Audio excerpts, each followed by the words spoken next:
പ്രിയമുള്ളവരെ, വചനജ്വാല 1658 ദിനത്തിലേക്ക് പ്രവേശിക്കുന്ന ഇന്ന് മാർച്ച് 16 തിങ്കളാഴ്ച എല്ലാവർക്കും ഏറ്റവും സുന്ദരമായ ഒരു സുപ്രഭാതം ആശംസിക്കുന്നു. 50 നോമ്പ് 30-ാം ദിവസത്തിലേക്ക് പ്രവേശിക്കുന്ന ഇന്നത്തെ വചന വായനയിൽ ജെറമ്യായുടെ പുസ്തകം 32-ാം അധ്യായം 1 മുതൽ 22 വരെയുള്ള തിരുവാക്യങ്ങളാണ് ഇന്ന് നാം ശ്രവിക്കുക. നിലം വാങ്ങുന്നു. യൂദാ രാജാവായ സെദക്കിയായുടെ ഭരണത്തിന്റെ 10-ാം വർഷം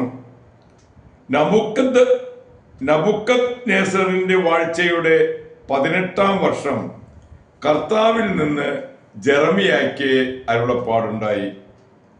അക്കാലത്ത് ബാബിലോൺ സൈന്യം ജെറൂസലേമിനെ ഉപരോധിക്കുകയായിരുന്നു.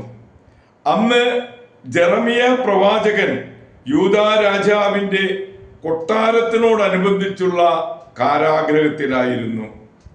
അവനെ കാരാഗ്രഹത്തിൽ അടയ്ക്കുമ്പോൾ യൂദാ രാജാവായ സെദക്കിയ ഇപ്രകാരം ചോദിച്ചു: ഈ നഗരത്തെ ഞാൻ ബാബിലോൺ രാജാവിന്റെ കൈകളിൽ ഏൽപ്പിക്കും, അവനത് കീഴടക്കുകയും ചെയ്യും.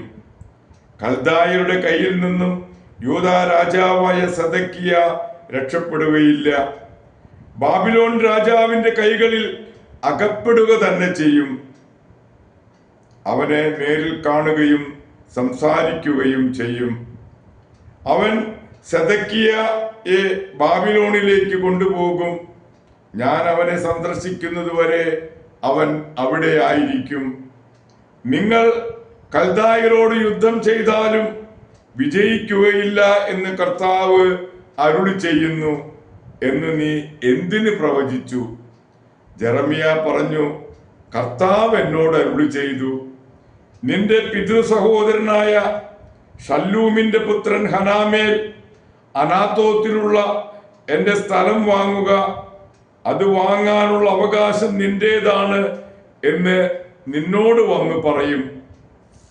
കർത്താവ് അരുളി ചെയ്തതുപോലെ എന്റെ പിതൃ സഹോദര പുത്രൻ ഹനാമേൽ കാരാഗ്രഹത്തിൽ എന്റെ അടുക്കൽ വന്നു. ബെഞ്ചമിന്റെ ദേശത്തുള്ള അനത്തോത്തിലെ എന്റെ സ്ഥലം നീ വാങ്ങുക, അത് വാങ്ങാനുള്ള അവകാശം ഏറ്റവും അടുത്ത ചർച്ചക്കാരൻ എന്ന നിലയ്ക്ക് നിന്റേതാണ്. നീ അത് വാങ്ങണം എന്ന് എന്നോട് പറഞ്ഞു. അത് കർത്താവിന്റെ അരുളപ്പാടാണെന്ന് അപ്പോൾ എനിക്ക് മനസ്സിലായി. അതനുസരിച്ച് എൻ്റെ പിതൃ സഹോദരിൽ നിന്ന് അനാത്തോത്തിലുള്ള സ്ഥലം ഞാൻ വാങ്ങി. അതിൻ്റെ വില 17 ഷെക്കൽ വെള്ളി ഞാൻ തൂക്കിക്കൊടുത്തു. ആധാരം എഴുതി മുദ്ര വെച്ചു.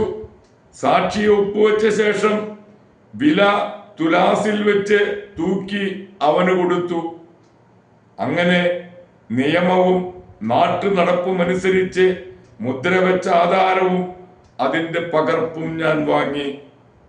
എൻ്റെ പിതൃ സഹോദര പുത്രനായ ഹനാമേലിന്റെയും ആധാരത്തിൽ ഒപ്പുവെച്ചവരുടെയും കാരാഗ്രഹത്തിന്റെ നടുമുറ്റത്ത് സന്നിഹിതരായിരുന്ന എല്ലാ യഹൂദരുടെയും സാന്നിധ്യത്തിൽ മസ്വായുടെ പുത്രനായ നേരിയായുടെ മകൻ ബാറൂക്കിന്റെ കയ്യിൽ നിന്ന് ഞാൻ ആധാരം കൊടുത്തു.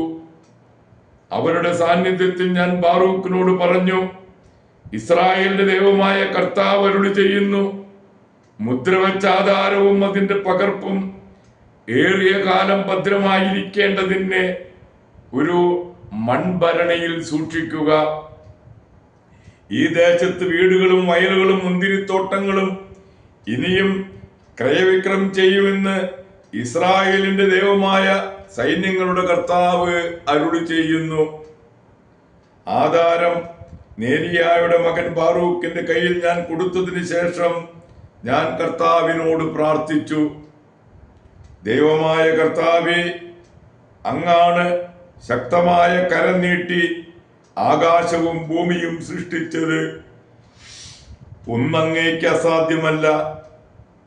അങ്ങ് 1000 തലമുറകളോട് കാരുണ്യം കാണിക്കുന്നു, എന്നാൽ പിതാക്കന്മാരുടെ അകൃത്യത്തിന് മക്കളോട് പകരം വീട്ടുകയും ചെയ്യുന്നു. ശക്തനും പ്രതാപവാനുമായ ദൈവമേ, അങ്ങയുടെ നാമം സൈന്യങ്ങളുടെ കർത്താവ് എന്നാണല്ലോ. അങ്ങ് ആലോചനയിൽ വലിയവനും പ്രവൃത്തിയിൽ ബലവാനുമാണ്. ഓരോരുത്തർക്കും അവനവന്റെ നടപ്പിനും ചെയ്തികൾക്കും അനുസൃതമായ പ്രതിഫലം നൽകുന്നതിന് അങ്ങയുടെ ദൃഷ്ടി മനുഷ്യരുടെ മാർഗങ്ങളിൽ പതിഞ്ഞിരിക്കുന്നു. ഈജിപ്തിലും ഇസ്രായേലിലും എല്ലാ ജനതകളുടെ ഇടയിലും ഇന്നോളങ്ങളും അടയാളങ്ങളും അത്ഭുതങ്ങളും കാണിച്ച് അവിടുന്ന് പ്രസിദ്ധനായി. അങ്ങയുടെ ജനമായ ഇസ്രായേലിന് അടയാളങ്ങളാലും അത്ഭുതങ്ങളാലും ഭുജത്താലും ഭുജബലത്താലും ഭീതിതമായ പ്രവൃത്തിയാലും ഈജിപ്തിൽ നിന്ന് കൊണ്ടുവന്നു. അവരുടെ പിതാക്കന്മാർക്ക് നൽകുമെന്ന് വാഗ്ദാനം ചെയ്ത പാലും തേനും ഒഴുകുന്ന ഈ ദേശം അങ്ങ് അവർക്ക് കൊടുത്തു. ദൈവത്തിൻ്റെ തിരുവചനമാണ് നാം ശ്രവിച്ചത്. പ്രിയമുള്ളവരെ, ആഗോള കത്തോലിക്ക സഭയിൽ ഇന്ന് മെത്രാനായ വിശുദ്ധ ഹെറിബർട്ടിനെ അനുസ്മരിക്കുന്ന പൊൻസുദിനം. വെയിംസിലെ ഹ്യൂഗോ പ്രഭുവിന്റെ മകനാണ് ഹെറിബർട്ട്.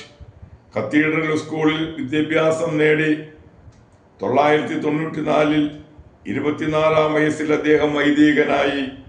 അനന്തരം ഓട്ടോ തൃതീയന്റെ ചാൻസലർ എന്ന നിലയിൽ അദ്ദേഹം സമർത്ഥമായി ജോലി ചെയ്തു.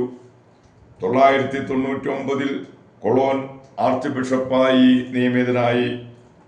ചക്രവർത്തിയായിരുന്ന ഹെൻറി ദ്വിതീയൻ ആർച്ച് ബിഷപ്പിനെ കുറെ നാൾ തടവിൽ പാർപ്പിച്ചു. പിന്നീട് ചക്രവർത്തി തെറ്റ് മനസ്സിലാക്കി മാപ്പ് ചോദിച്ചുവെങ്കിലും മരണം വരെ കാര്യമായ സ്നേഹമെന്നും ആർച്ച് ബിഷപ്പിനോട് കാണിച്ചില്ല. ആർച്ച് ബിഷപ്പാകട്ടെ തൻ്റെ കഴിവ് പോലെ ചക്രവർത്തിയെ സഹായിച്ചും ശുശ്രൂഷിച്ചും പോന്നു. ലക്സംബർഗ് രാജകുടുംബാംഗവുമായി ഉണ്ടായിരുന്ന ചക്രവർത്തിയുടെ വഴക്ക് തീർക്കാൻ ആർച്ച് ബിഷപ്പ് തൻ്റെ സ്വാധീനം മുഴുവനും ഉപയോഗിക്കുകയുണ്ടായി. എങ്കിലും ആർച്ച് ബിഷപ്പ് മരിച്ച വർഷം മാത്രമാണ് ഹെൻറി പൂർണ്ണമായും രമ്യപ്പെട്ടത്. ജീവിതകാലത്ത് തന്നെ ജനങ്ങൾ ആർച്ച് ബിഷപ്പിനെ ഒരു പുണ്യവാനായിട്ടാണ് കരുതിയിരുന്നത്. ആശ്രമങ്ങളും ദേവാലയങ്ങളും സ്ഥാപിക്കുന്നതിൽ പ്രദർശിപ്പിച്ച ഔദാര്യം അദ്ദേഹത്തിന്റെ തീക്ഷ്ണതയ്ക്ക് തെളിവാണ്. അദ്ദേഹത്തെ സംസ്കരിച്ചിരുന്ന ഡെയ്റ്റ്സ് ആശ്രമം അദ്ദേഹം പണിയിച്ചതത്രേ. പ്രിയമുള്ളവരെ, പാണ്ഡിത്യവും പരിശുദ്ധിയും തത്വദീക്ഷയും ചേർന്ന ജീവിതം ലോകം ബഹുമാനിക്കുമെന്നതിനുള്ള തെളിവാണ് വിശുദ്ധ ഹെറിബർട്ടിന്റെ അനുഭവം. ആകയാൽ തത്വങ്ങൾ ബലികഴിക്കാതെ ജീവിത താളുകൾ മറിക്കുക. പ്രിയമുള്ളവരെ, മെത്രാനായിരുന്ന വിശുദ്ധ ഹെറിബർട്ടിന്റെ മാധ്യസ്ഥം യാചിച്ച് ഇന്നത്തെ ഈ നല്ല ദിവസത്തിലേക്ക് നമുക്ക് പ്രവേശിക്കാം. എല്ലാവർക്കും നല്ല ഒരു തിങ്കളാഴ്ച ദിവസം ആശംസിക്കുന്നു.